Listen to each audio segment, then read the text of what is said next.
বাংলাদেশ ইসলামী ছাত্র শিবিরের মুখপত্র ছাত্র সংবাদের একটা লেখা রাজনীতিতে বিতর্ক তৈরি করেছে। সে লেখার উপর ভিত্তি করে ছাত্রদলের লোকজন শুধু শিবিরকে ক্ষমা চাইতে হবে একথা বলছে না, যে শিবিরের বিচার হইতে হবে। আর কেউ কেউ বলছে শিবিরকে ক্ষমা চাইতে হবে।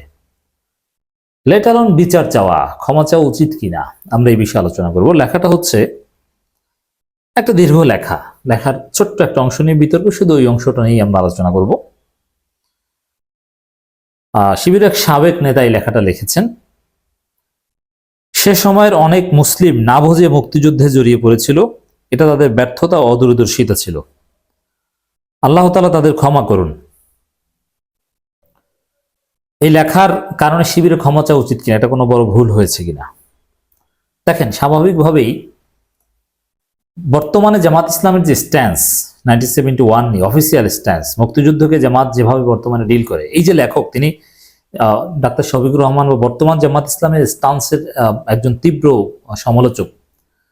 ডয়েচে ভেলেতে ডাক্তার সৈয়দ আব্দুল্লাহ মোহাম্মদ তাহের যে বক্তব্য দিয়েছিলেন, এর তীব্র বিরোধিতা তিনি করেছিলেন। কিন্তু বিষয় হচ্ছে যে সাবেক শিবির বা অনেকে বিভিন্ন মতের হতে পারে, কেউ কত জঙ্গিও হতে পারে বা হয় দুই চারজন, Awami League, BNP, AB party, বিভিন্ন দলের হতে পারে। কিন্তু শিবিরের মুখপাত্র এই কথা ছাপাতে পারে কিনা, এটা হচ্ছে একটা দিক। দর্শক, প্রথমে আমি যেটা বলবো, শিবিরের উচিত অনুচিত, কি করা উচিত, ক্ষমতা উচিত, সেদিকে আসি। যে আমরা এই 24 পরবর্তী নতুন বাংলাদেশে বাক স্বাধীনতায় বিশ্বাস করি। মুক্তিযুদ্ধ এমন কোনো শরীয়ত না, এমন কোনো বাইবলিক ট্রুথ না, এমন কোনো কোরআন হাদিস না, হাদিসে মুতাওয়াতির না, যে এর বিরুদ্ধে কথা বলা যাবে না বা এর বিরুদ্ধে পক্ষে বিপক্ষে ইতিহাস পাল্টা ইতিহাস নির্মাণের চেষ্টা করা যাবে না। মুক্তিযুদ্ধ জিনিসটা কি, এটা আওয়ামী লীগ একটা বিভ্রান্তির মধ্যে আমাদেরকে ফেলে দিয়েছে, অতএব এটার পক্ষে বিপক্ষে লেখা যাবে। অতএব আহমেদ আফগানি বা এই শিবিরের সাবেক কোনো নেতা বা যে কেউ মুক্তিযুদ্ধে যাওয়া উচিত অনুচিত এগুলো নিয়ে নানান পর্যালোচনা করতে পারে। It's part of freedom of expression, এটা করতে পারে, এটা আমি দোষের কিছু দেখি না। হ্যাঁ, আমি একমত নই, আমি 71-এ থাকলে অবশ্যই মুক্তিযুদ্ধের পক্ষে থাকতাম কিংবা যুদ্ধ করতাম, কিন্তু এই এতটুকু বাক স্বাধীনতা, এখন তো যুদ্ধ না, এখন তো 71-এ মুক্তিযুদ্ধে যাওয়া মুসলমানদের জন্য উচিত অনুচিত এটা বললে তো আর নতুনভাবে যুদ্ধ বাঁধবে। এটা জাস্ট একটা তাত্ত্বিক বিতর্ক অথবা ইতিহাস নিয়ে একটা বিতর্ক বা ইতিহাসের একটা পর্যালোচনা। তো এতটুকু বাক স্বাধীনতা আমরা দিতে পারবো না কেন? তো এখন যারা শিবিরের বিচার দাবি করছে, শিবিরকে ক্ষমা চাইতে হবে বলছে, এটা আমি মনে করি উদ্দেশ্যমূলক। হ্যাঁ, শিবিরের কি উচিত বা শিবির এটা ঠিক হচ্ছে কিনা, এটা শিবির ইন্টারনাল কিছু কথা বলবো। তবে এই সে সময় অনেক মুসলিম না বুঝে মুক্তিযুদ্ধে জড়িয়ে পড়েছিল, এটা তাদের ব্যর্থতা ও অদূরদর্শিতা ছিল, এরকম মন্তব্য কোনো লেখক, কোনো ইতিহাসবিদ বা বিশ্লেষক বলতেই পারে। এটা তার একান্তই ব্যক্তিগত স্বাধীনতা, আমরা এর সাথে একমত নই। That's it. মাওলানা আব্দুর রহিম এরা তো মুক্তিযুদ্ধপন্থী ছিল, কিন্তু আমরা এই লেখকের সাথে একমত নই। মুক্তিযুদ্ধে যাওয়াটা উচিত ছিল, কিন্তু তার এতটুকু বাক স্বাধীনতা আমি বিশ্বাস করি যে তিনি এটা লিখতে পারেন, বলতে পারেন। এটা একটা বিষয়। আর দ্বিতীয় হচ্ছে, দেখেন এখানেও একটা জালিয়াতি আছে। এই টাইপের কথাবার্তা বাংলাদেশে অনেকেই বলে, কিন্তু সেটা নিয়ে তেমন কথা হয় না। কিন্তু ওই জামাত শিবির বললে তার বিরুদ্ধে লাগতে হবে, এটা অনেকের নেচার বা এটা একটা স্বাভাবিক চরিত্র, তো এই জন্য লাগছে। দেখেন, ফাহাম আব্দুল সালামকে আপনারা চেনেন, বিএনপির জামাই প্লাস বিএনপির যারা বয়ান নির্মাণ করেন তাদের মধ্যে এখন একেবারে টপ মোস্ট। তিনি লিখেছিলেন, বাঙালির 1000 বছর ইতিহাস সবচেয়ে বড় ও সফল স্ক্যাম হলো স্বাধীনতার যুদ্ধ।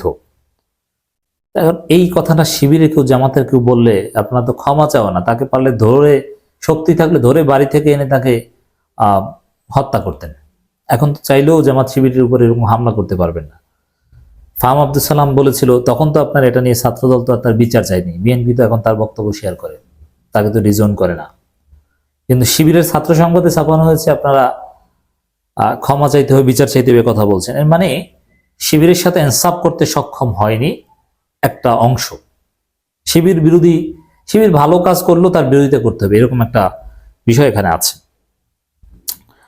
দর্শক, এই লেখার কারণে ছাত্রদলের এক কেন্দ্রীয় নেত্রী লিখেছে, এটার জন্য ক্ষমা চাওয়া তো দূর কি বাদ, উল্টো বট দিয়া কি সব কমেন্ট করাইবে ইত্যাদি, মানে এটা হাবিজাবি লেখা। আহ, এবং কেউ কেউ বলছেন যে এর জন্য অবশ্যই এই শিবিরকে বিচার করতে হবে, এই লেখকের বা শিবিরের। আর একজন লিখেছেন এক্স শিবির, ছাত্র সংবাদকে 3টা কাজ করতে হবে। আহমদ আফগানির এই লেখাটা ছাপানোর জন্য দুঃখ প্রকাশ করতে হবে এবং ক্ষমা চাইতে হবে। যেই সম্পাদকীয় বডি লেখাটিকে ছাড়পত্র দিয়েছে তাদেরকে ছাত্র সংবাদ থেকে বরখাস্ত করতে হবে। এটা তো সম্ভব না, কারণ একেবারে শিবিরের মূল নেতারাই হচ্ছে এর সম্পাদকীয় বডি, তাহলে শিবির থাকে না। এই লেখাকে ব্ল্যাক লিস্টেড করতে হবে। এখন শিবিরের উচিত কি? আমি আমার দৃষ্টিভঙ্গি বা আমার টেক বলি যে এই ধরনের লেখা বা এই ধরনের আর্গুমেন্ট দাঁড় করানো যে ভুল ছিল, আল্লাহ ক্ষমা করুক, এটা ব্যক্তি স্বাধীনতা হিসাবে কেউ চর্চা করতে পারে এবং এ ধরনের ন্যারেটিভ আমি সমর্থন করি। আমি ব্যক্তিগত একমত নই, কিন্তু এই ধরনের ন্যারেটিভ নির্মাণ চেষ্টা এটা ইতিহাসের বস্তুনিষ্ঠতার জন্য প্রয়োজন আছে, কোনো সমস্যা নেই। কিন্তু শিবিরের কোনো মুখপাত্র বা শিবিরের কোনো পাবলিকেশনসে এটা একেবারে অযথা শক্তি হয় বা ফালতু কাজ। আচ্ছা, 71-এ স্বাধীনতা বিরোধিতা ঠিক ছিল, শিবির এটা কিছুতেই বিশ্বাস করে না। শিবির 16ই ডিসেম্বর পালন করে, 26শে মার্চ পালন করে। শিবির মুক্তিযোদ্ধাদের জাতির শ্রেষ্ঠ সন্তান বলে এবং 71-এ ছাত্র সংঘের ভূমিকায় বিব্রত বলেই শিবির ছাত্র সংঘ থেকে বের হয়ে নতুনভাবে 77 সালে শিবির হিসাবে আত্মপ্রকাশ করেছে। অতএব 71-এর ভূমিকাকে জাস্টিফাই করা এটা শিবিরের কাজ নয়, বরং 71 এড়িয়ে যাওয়া শিবিরের কাজ। তাহলে 71 নিয়ে শিবির অযথা শক্তিকে কেন করবে, মানুষের সমালোচনার জায়গা কেন করে দিবে? অতএব শিবিরের যে লক্ষ্য উদ্দেশ্য বা যে কাজ বা 71 নিয়ে শিবিরের যে স্ট্র্যাটেজি, তার সাথে এই ধরনের লেখা পাবলিশ করা ছাত্র সংবাদে এটা শিবিরের এই নীতির পরিপন্থী। এই জন্য আমি বলবো যে অবশ্যই এ ধরনের লেখা কিছুতেই পাবলিশ করতে দেওয়া উচিত নয় এবং আশা করি শিবির ক্ষমা চাইবে। এখানে শিবির ক্ষমা চাওয়া উচিত যে এই লেখার দায় আমরা নিব না, আমরা ক্ষমা প্রার্থী, জাস্ট এতটুকু শিবিরে বলা উচিত। এরপরে অন্যান্য পাবলিকেশন বা ব্যক্তিগতভাবে এগুলো কেউ বললে আমরা ব্যক্তি স্বাধীনতা হিসেবে আমি বলবো না যে তাকে ক্ষমা চাইতে হবে। বা এই যে ব্যক্তি আহমদ আফগানি তিনি ব্যাখ্যা দিয়েছেন, তার ব্যাখ্যা সঠিক বা বেঠিক এটা নিয়েও আমার কোনো আলোচনা নেই। তিনি ওরকম হাজারবার লেখুক, কোনো সমস্যা নাই, তারপর তিনি বাংলাদেশের নাগরিক। বরং তিনি এই ধরনের লেখা 100 বার লিখে যদি নির্বাচন করেন, আমি তাকে ভালো লোক হলে ভোটও দিতে পারি, কোনো সমস্যা নেই।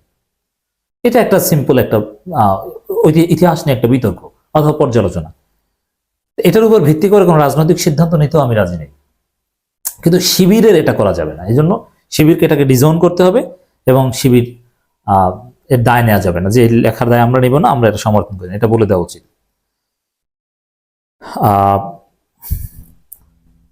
এরপরে ছাত্র সংবাদ বিষয়ে বলি, ছাত্র সংবাদ কিন্তু আসলে সমৃদ্ধ কোনো প্রকাশনা বা কোনো ম্যাগাজিন বা এরকম কিছু নয়। ছাত্র সংবাদে যে লেখাগুলো আসে, একসময় পড়তাম, এখন পড়ি না, কোনো মানসম্মত লেখা নয়, 2-একটা মানসম্মত লেখা আসে। তো এটাকে আরো আপডেট করতে হবে। এটা অফিসিয়াল মুখপত্র আসলে ওইরকম উন্নত হয় না, যেমন দৈনিক সংবাদ সংগ্রাম, এটা চাইলে জামাত অনেক সফিস্টিকেটেড করতে পারে, কিন্তু করছে না। এটা দলীয় মুখপত্র হিসেবে কিছু কনভেনশনাল সিস্টেম রেখে দিয়েছে। যদিও দলীয় মুখপত্র এই কারণে উন্নত করা যাবে না, এর পক্ষে কোনো যুক্তি আছে বলে আমি মনে করি না। যাই হোক দর্শক, প্রথম কথা যে এই বিষয় নিয়ে শিবির এটা শক্তি হয়, এটা নিয়ে শিবির কেন দায় নিয়ে বা লেখা ছাড়াবে? এটা হয়তো লেখকের শর্ত ছিল যে বিনা এডিটে তার লেখা পাবলিশ করতে হবে, এই জন্য অতটা যাচাই বাছাই না করে ছেড়ে দিয়েছে। শিবিরের সভাপতি, সেক্রেটারি, দপ্তর সম্পাদক এরা দেখলে এটা অ্যালাউ করতেন বলে মনে হয় না। যাই হোক, যেহেতু সামনে এসেছে, জাস্ট এই লেখার দায় না নিয়ে একটা বিবৃতি শিবির দিতে পারে যে 71-এ শিবির 71-কে বিশ্বাস করে, তারা 71-এর পরের প্রজন্ম। অতএব 71 নিয়ে শিবিরের কোনো অ্যালার্জি বা বিরোধিতা নেই, বাংলাদেশের স্বাধীনতার পক্ষে শিবির অবস্থান, এটা শিবির জানিয়ে দিতে পারে।